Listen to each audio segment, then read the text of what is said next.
एक तरफ जहां दुनिया में टैरिफ वॉर जैसे हालात है, वहीं दूसरी ओर भारत में एक अलग ही तरह का वॉर चल रहा है। दरअसल भारत में इन दिनों सांसदों के बीच बैग वॉर चल रहा है। जी हां, बीजेपी सांसद बांसुरी स्वराज ने कांग्रेस को नेशनल हेराल्ड केस पर घेरते हुए कांग्रेसी सांसद प्रियंका गांधी को करारा जवाब दिया है। वह मंगलवार को वन नेशन वन इलेक्शन को लेकर होने वाली जेपीसी की बैठक में शामिल होने के लिए एक बैग लेकर पहुंची थी, जिस पर नेशनल हेराल्ड की लूट लिखा हुआ था।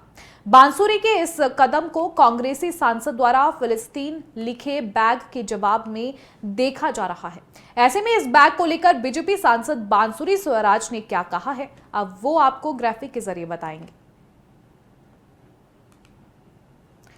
बीजेपी सांसद बांसुरी स्वराज ने कहा कि ये पहली बार है कि लोकतंत्र के चौथे स्तंभ मीडिया में भ्रष्टाचार हुआ है।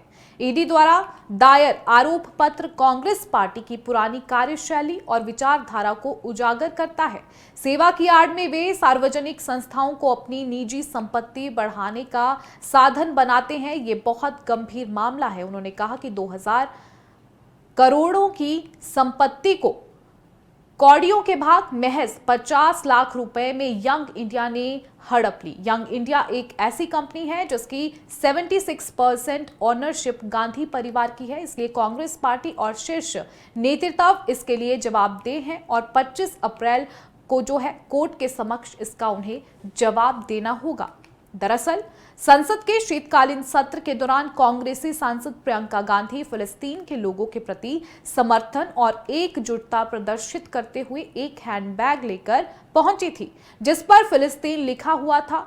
उसके अगले दिन प्रियंका संसद में बांग्लादेश में अल्पसंख्यकों के खिलाफ हो रही हिंसा का विरोध करते हुए एक बैग लेकर पहुंची थी, जिस पर बांग्लादेश के हिंदुओं और ईसाइयों के साथ खड़े हो लिखा था। ऐसे में अब बीजेपी सांसद बांसुरी स्वराज ने कांग्रेस को नेशनल हेराल्ड केस पर घेरते हुए नेशनल हेराल्ड की लूट लिखा हुआ बैग कैरी किया और उसे लेकर जेपीसी की बैठक में शामिल हुई। ऐसे में सवाल ये है कि आखिर नेशनल हेराल्ड केस क्या है जिसको लेकर बांसुरी ने कांग्रेस को घेरा है। तो बता दें कि बीजेपी नेता सुब्रमण्यम स्वामी ने 2012 में ट्रायल कोर्ट में याचिका दायर कर आरोप लगाया था कि कुछ कांग्रेसी नेताओं ने गलत तरीके से यंग इंडियन लिमिटेड के जरिए एसोसिएटेड जनरल लिमिटेड का अधिग्रहण किया है। उन्होंने आरोप लगाया था कि सब कुछ दिल्ली में बहादुर शाह जफर मार्ग पर स्थित हेराल्ड हाउस की 2000 करोड़ रुपए की बिल्डिंग पर कब्जा करने के लिए किया गया। साजिश के तहत यंग इंडियन लिमिटेड को एजेएल की संपत्ति का अधिकार दिया गया है।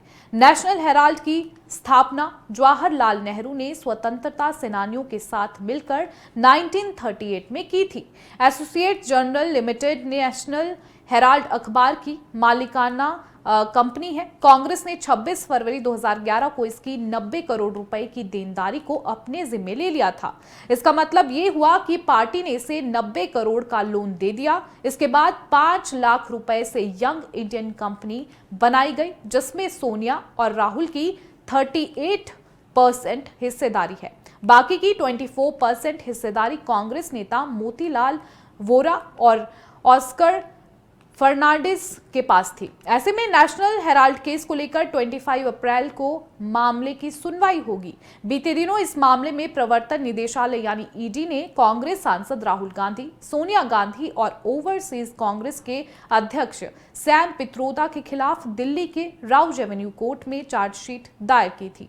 ईडी ने चार्जशीट में सुमन दुबे और अन्य लोगों का नाम भी शामिल किया है, जिस पर सुनवाई के लिए 25 अप्रैल की तारीख कंफर्म की गई है।